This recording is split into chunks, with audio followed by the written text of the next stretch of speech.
сказать про наш детский телеканал. Хотите поздравить нас на 1 год. Поздравляю. Почему мультсериал стал очень популярным? Потому что я по второму образованию маркетолог, бренд-менеджер, и постоянно нахожусь в общении, в коммуникации с детьми. Да?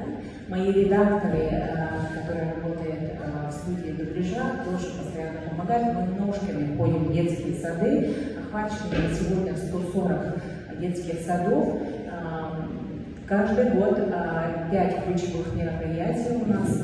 И благодаря нашему министерству мы находимся в коммуникации и дошкольными учреждениями, и младшим школьным возрастом. 5 лет назад у нас начала работать студия Чампон, они по контенту для подростков и для малышей. Да? Это видеоконтент, это как раз таки рилсы, это тикток, это вот короткий формат, вовлекающий, обучающий и развлекательный. На языке, на якутском языке. Это очень важно. Это очень важно.